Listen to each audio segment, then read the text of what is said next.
Hello, this is Microphone Media. Please like, subscribe, and share. Thank you. سلام تعينا خبلي دهان دو إلكم دهان دحاديركم ملا علم زلهم سمعتنا سلام ناخاتكم يخون ازي مايكروفون ميديا مايكروفون ميديا حدش صغنكم كعمان قعدنا مساهم نملنا ناي كل شعب دمسدي ناي زبيت سبنا أكال كوينكم كتكتسلو سبسكرايب زي غوركم سبسكرايب كبرو لايكن شيرن غيركم كجمروا وون بخبرنا قدمكم سمعتنا بعركس لما عنتي وانا وزغنا مشتراوتات اخيباتات አዲስ አበባ ታደሰ ወረደን ጌታቸው ረዳን ዝገብርዎ ባዕሉ ታደሰ ወረደ አሚነሎ መግለጽ እውን ሂበሎ ክንደይ ግዜ እዮም ተራኺቦም ኣበይ ከተራኺቦም እንታይ ከተዛሪቦም እዙይ ብዝርዝር ጀነራል ታደሰ ተዛሪበሎ ንሱ ናዋኻትኩም ክነብለልኩም ኢና ክሻዕ መጨረሻ ምሳና ጸኒሕኩም ስምዕዎ እዙይ ሓቅነቱ ዝተረጋገጸ ካብ ባዕሉ ካብ ልሳኑ ካብ ወዲ ወረደ ዝወፀና ንዛረበኩም ዘለና እዋናዊ ዝኾነ ምሽጥራዊ ሓበሬታ እዩ ንሱ ሓቢርና ንሰምዖ ኢና ክሻዕ መጨረሻ ምሳና ጽንሑ ህዝብና ሰሚዑ ንኽፈርድ ከዓመ ላይክ ገይርኩም ጀመርዎ ካሊእ ምንም ነገር ከም ዘይነዓተኩም ትፈልጡ ኢኹም ባርከስ ካብ መጀመርያ ክሻዕ መጨረሻ ንኽጽንሑን ካብ ዓድምናኩም نغسل ناون حلف لايك غيركم كم تجمروا من ما يتراترن سمعتي مالاتهم حزب خصم عسل زلو يجي عبي بريكنج نيوز يو سلازي لايك غيركم جمروا حدرا نحزبهم كتبلو مالتي ناون حلف حبيرنا نسمعيو نزو كلي نجر جن جنرال تادس خامن زغبرو يراخبو خمس نغرو عبي كم استراخبو انتاي كم تزاربو مستو تزاربوون ነገራት እውን ብዝርዝር ከውፅእ ዝገበሮ ሕዚ ቅድሚ 3-4 መዓልቲ ጌታቸው ረዳ ኣብቱ ቲቢኤስ ዝበሃል ቴሌቪዥን ያው ናታቶም ቴሌቪዥን እዩ ጌታቸው ረዳ ፋይናንስ ዝገበሮ ዝነበረ እዩ ሕዚ ዓመ ያው ብልጽግና ፋይናንስ ዝግበር እዩ ብኒ ብርሃኑ ጁላ ብኒ አብርሃም ዶክተር አብርሃም ፋይናንስ ዝግበር እዩ ምስኡ ቃለ መሕተት ገይሩ ነይሩ ጌታቸው ረዳ ኣብቶ ቃለ መሕተት እንዳይሉ ተዛሪቡ ኣብቲ ናይ ጸለምት ውግእ ምስተጀመረ ዝሓለፈ ንሓደ ሰሙን ነቢሉ ዝቐነየ ናብ ታደሰ ወረደ ባዕሉ ከስምዐኩም እየ ብድምፁ ናብ ታደሰ ወረደ ደው ኢለሉሲ ታደሰ ይደዮ እዚ ውግእ ኣብ ጸለምት ዝግበር ዘሎ ካባኻ ፍልጠት ወፃእ እዩ ዝብል ይሰምዕ ኣለኹ ካባኻ ፍልጠት ወፃእ እንድሕር ኮይኑ ኣነ ንስኻ እንጠጠው ነብሎ ዝውግእ እዚ እዩ استين ما نياو قد نسمع أي خاو أمك أو نسقطهم بعضهم كتسمعوا إخهم بدم بكلير سير زي كون أي خود دالكم تقطعوا كنا بلو ناي شمون تعدتات أمباسادرات أزراري بدلخو نساتهم حزنا تقطعوا كنا بلو للنازو جزي منياتهم ناي تقرأ حزبي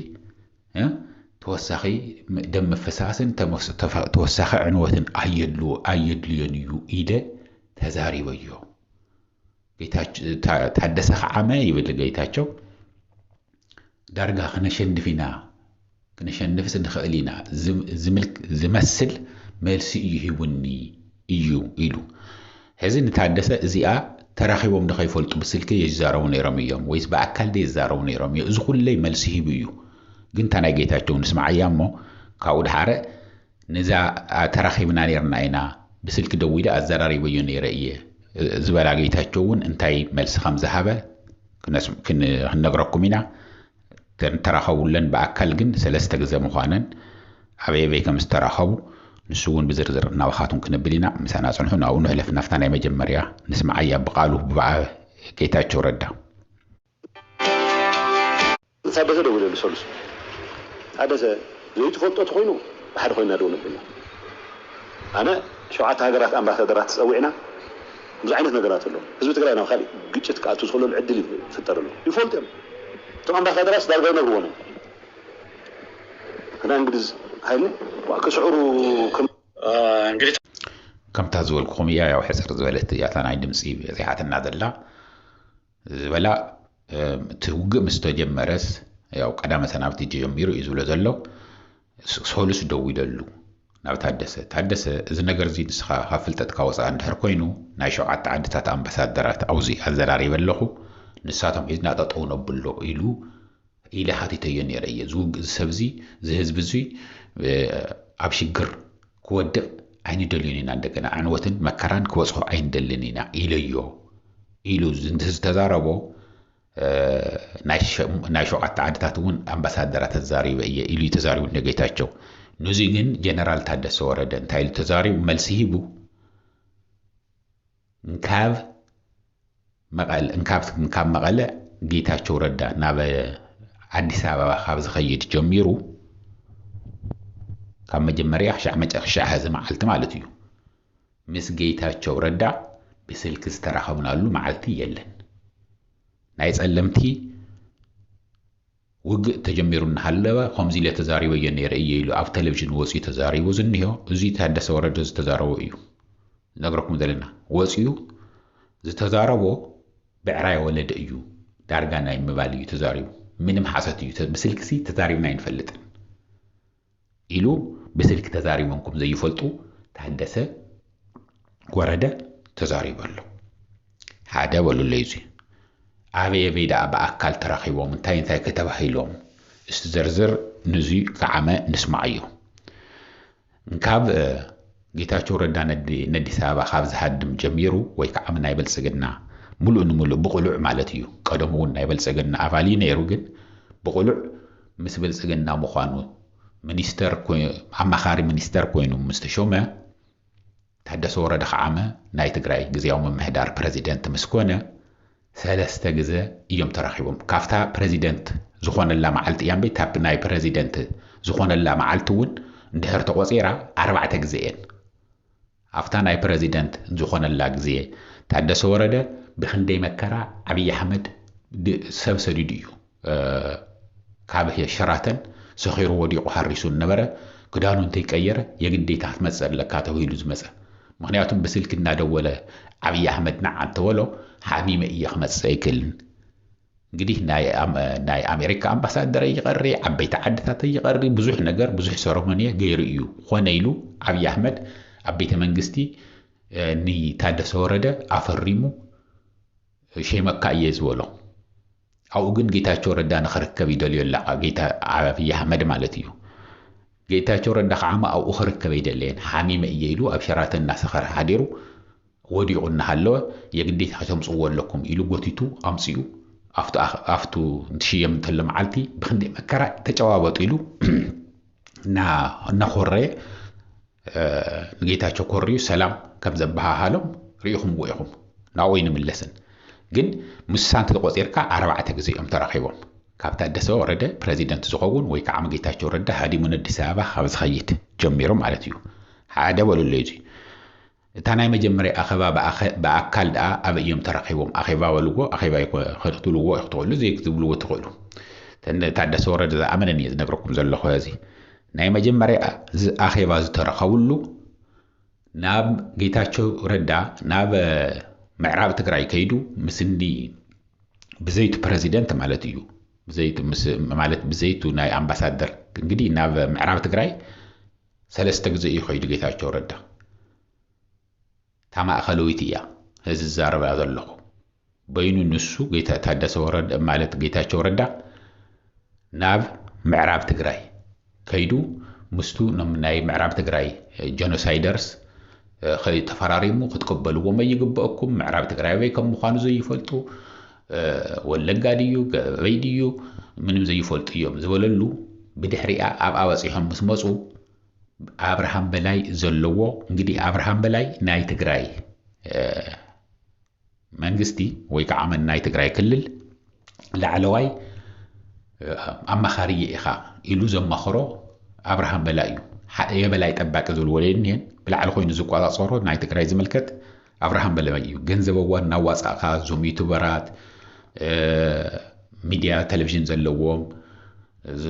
ኣብ ፌስቡክ ዝውዕሉ ኣብ ቲክቶክ ዝውዕሉ ሁሉም ገንዘብ ዝኸፍል ካብ ተጋሩ ኣዋፅኦ ገንዘብ እናገደድ ዘዋፅእ አብርሃም በላይ እዩ እዚ ብላዕሊ ኮይኑ ዝቆፃፀሮ ንሱ እዩ ስለዚ ኣብ ምዕራብ ትግራይ ጌታቸው ረዳ በፂሑ ምስተመለሰ አብርሃም በላይ ጌታቸው ረዳ እና ታደሰ ወረደ ተራኺቦም ብዛዕባ እንታይ ከተዛሪቦም ብዛዕባ ተመዛበልቲ ክምለሱ ኣለዎም ዝብል እዩ ካብ አዲስ አበባ ካፍቲን ኣኻኺብካ ዝተወሰኑ ተመዛበልቲ ናብ ምዕራብ ትግራይ ክኸደለዎም ዝብል ተዛሪብና ኢና ኢሉ ኣሚነሉ ታደሰ ወረደ ኣበይ እንታይ ከመይ ገይሩ ከም ዝኣመነ ብደንብ ገይረ ክነግረኩም እየ ሳይን ተጸኒሕኩም ክሻዕ መጨረሻ ስለዚ ትናይ መጀመርያ ዝገበርዎ ኣብኡ እዩ ውጤቱ ያው ክሻዕ ሕዚ ምንም ሓደ ተመዛበላይ እውን የተመለሰን ምክንያቱም ኣብ ትግራይ ኣይ ተመዛበልቲ ብዘይ ናብ ሓደጋ ዘእቱ ክምለሱ ይኽእሉ እንተዊሉ ብውድብን ብሰራዊትን ትግራይ ስለዚ ተነፀገ ክምለሱ ይከኣለን ክምለሱ ኣይከኣሉን ማለት እዩ ናብ ቀተልቶም ከመይ ጌርካ ክስደዱ ሓደ በሉለይ ካልኣይ ኣብ ኣዲስ ኣበባ ዝተረኸብሉ ታደሰ ወረደን ጌታቸው ረዳን ከም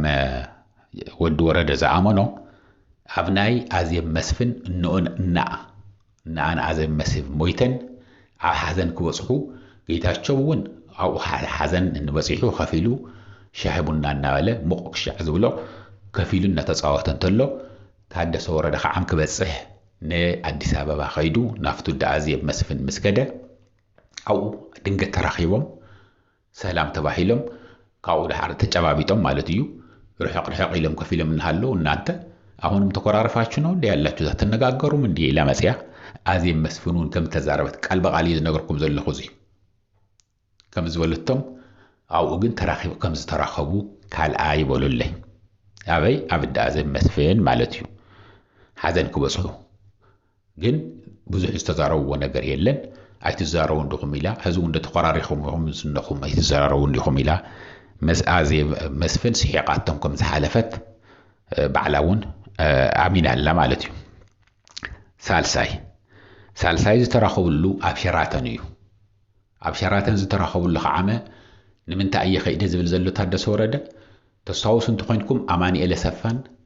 ታደሰ ወረደን ሓንቲ ታሰበይቲ ስማ ረሲዕ እያ ይቅርታ ናይ ትግራይ ፋይናንስ ሓላፊት እያ ይመስለኒ ምስኣ ኮይኖም ንኣዲስ ኣበባ ኸይዶም ነይሮም ትዝብለኩም እዩ ኣይትርስዕዎን ሰማዕተይ ኣብ ኣዲስ ኣበባ ኸይዶም ያው ዓብዪ ኣሕመድ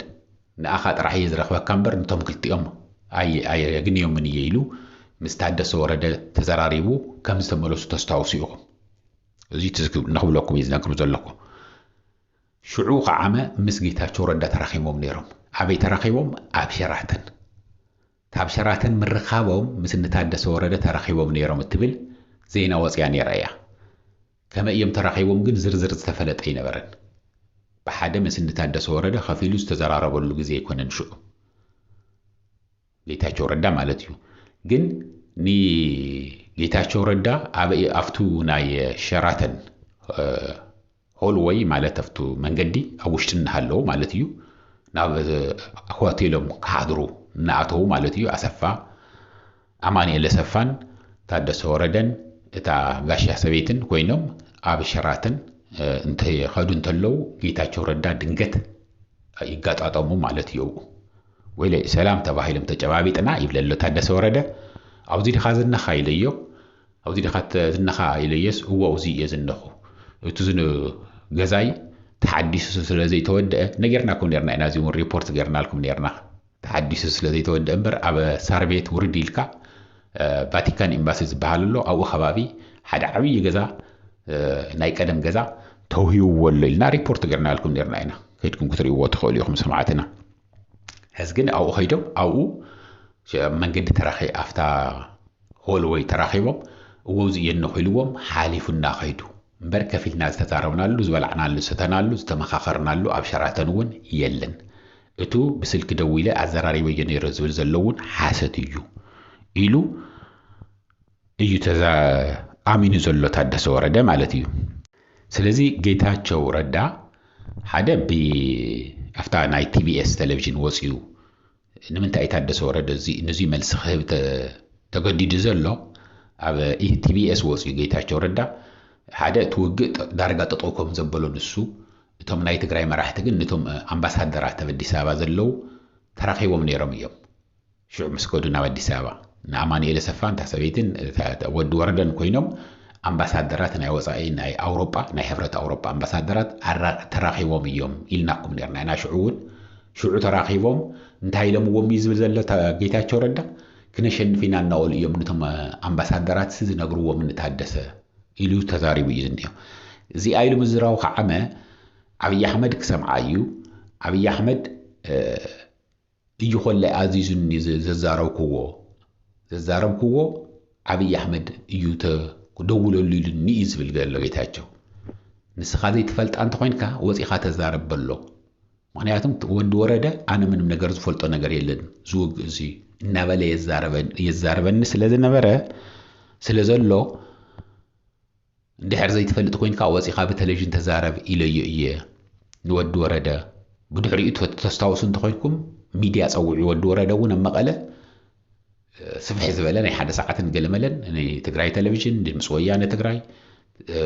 مجلس هو نيرو تانا يوقت ملكت نمنتاي مجلس زي مالت على محتت هو نيرو نمنتاي على محتت زهب زل مجلس زي يهب إلنا نكون بزح تزاربنا نيرنا جن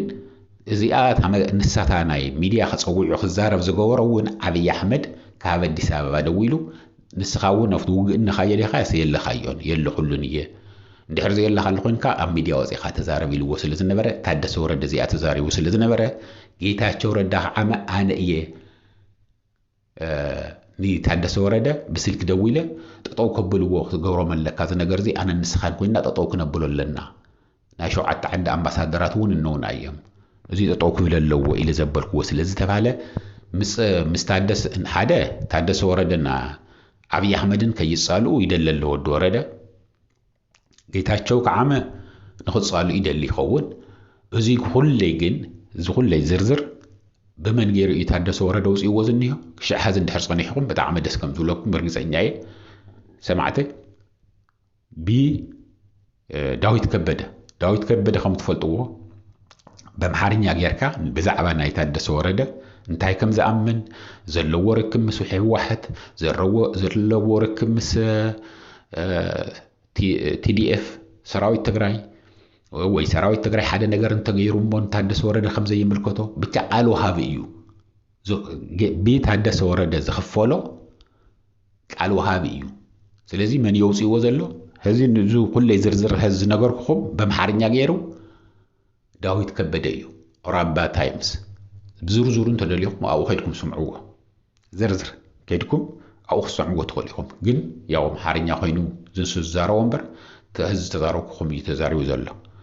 እዚ እናወልኩም በአርከ ሰማዕተይ ነዚ አውዚ አህለኒ خسب قسمعوا وجن كم تزولكم شير جوروا كاكل لعلجن تلايك انتي جوركم كي توصلوا ناولكو دحانوا على دحان حدروا تشاو